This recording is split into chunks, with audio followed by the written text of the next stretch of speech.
Water.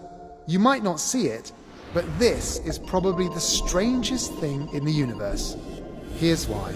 Every molecule of water on the Earth, and inside you or any other living thing, has existed for billions of years. After it came to Earth, that water has been cycling through rocks, air, animals, plants, and back again. Each molecule has been on an incredible voyage before coming to you. At some point, the water inside you would have been inside dinosaurs, bacteria, the oceans, storm clouds, the polar ice caps, and much more. All of the water on Earth is alien. They might be a familiar part of our world, but our oceans formed hundreds of millions of years after our planet took shape. The water arrived on asteroids and comets from space, objects from the edge of our solar system. They were leftovers of the vast clouds of dust and rocks and didn't quite make it into planets. This is the origin of all the water you can see on the Earth. Water doesn't follow the normal rules of chemistry. For a start, it shouldn't really be a liquid on our planet. A water molecule is made from two very light atoms, hydrogen and oxygen.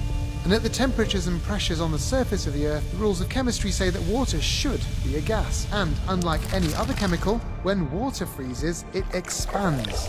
And so ice floats on water. Now, you see this every day, but take a moment to think about how weird that is.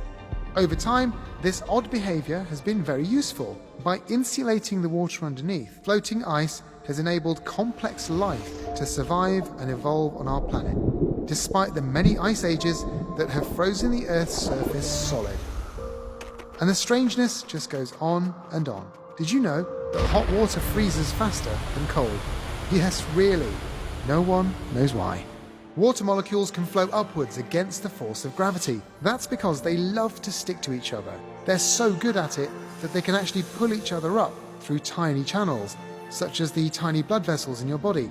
That's how oxygen and nutrients reach the edges of your brain. The same process, called capillary action, allows plants to move water from deep below the ground to nourish the leaves and branches that grow in the sunshine. Our solar system is drowning in water.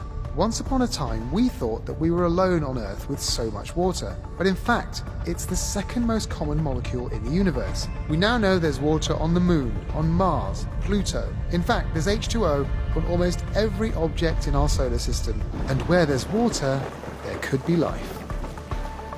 So pour yourself a glass of water now and take a good look at this colourless, featureless and tasteless material. It's actually remarkable. It breaks so many rules of chemistry that scientists struggle to understand it.